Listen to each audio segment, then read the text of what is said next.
Today I'd like to talk about the application I'm developing called Reviewals. Reviewals is a combination of social networking sites such as Facebook and Twitter, and then consumerism sites such as Amazon and eBay that hold reviews. So, what is it? It's an application that is meant to allow businesses to find new customers both online and offline, and of course to get feedback about their items. It's also meant to allow consumers to find new and more trustworthy businesses that will communicate with them when needed. It's also meant, of course, for the consumer to save a bit of money. How does it work? Sellers and consumers create separate accounts.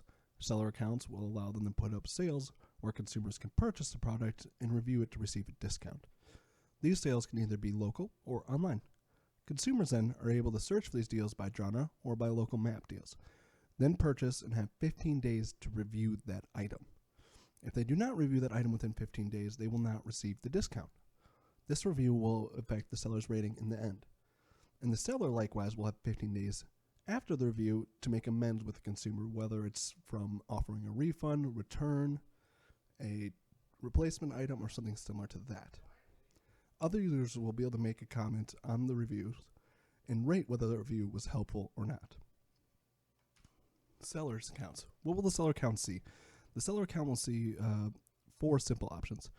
An option for posting a new deal, which will allow them to post both online and locally at a discount.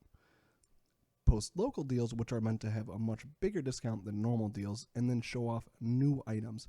This is meant to show off a new product that's just coming out and allow users to review that item. They will also be able to view feedback, which will show all the products they are selling and then all of the reviews that they are selling. They will then be able to sort by negative or positive reviews and then respond to them as necessary.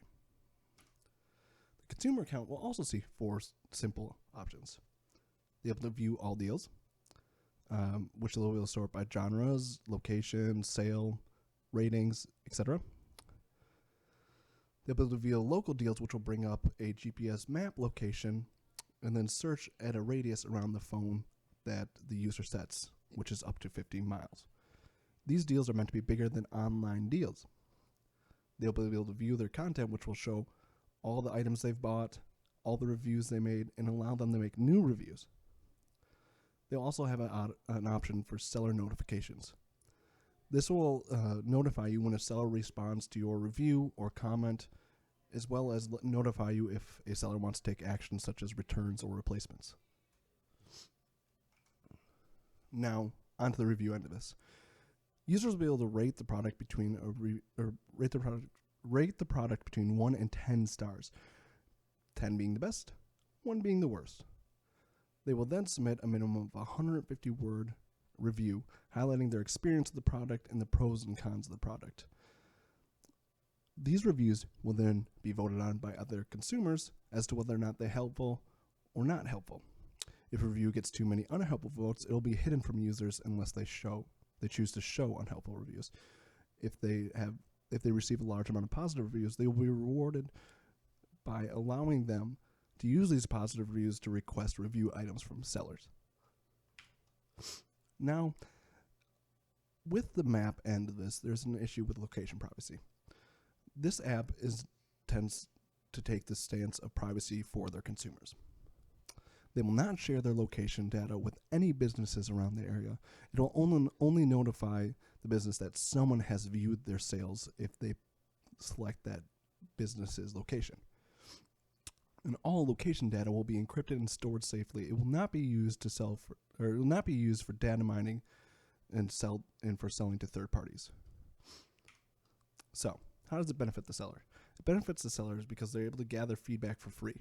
Normally, they have to pay a lot of money for usability tests or something similar to that, or they have to send their products to family members and friends who are biased, and they may not get the review they need. It'll also allow them to communicate with customers one-on-one to build relationships with them, to build true brand loyalty and seller loyalty. They'll be able to find local consumers to review their products that they wouldn't normally be able to find because of the location of their business. They'll also be able to monitor how many people view their local sales to gather what people are actually interested in. And then they'll be able to post new products to potential customers and previous customers to be reviewed if they so want. Now, how does this benefit the customer? Of course, it allows them to get deals, but it also benefits the customer by allowing them to gain more info on a product that may not be listed in the product page, such as issues that are not listed or even benefits that are not listed. It allows them to gather whether the product is actually built for them and something they need. It as well will display the flaws of the product and suggest improvements, as well as criticize bad designs, so that in the future they can get better products. Overall, this application is meant to build relationships between consumers and sellers, so that they can create a better buying and selling experience and create relationships between each other.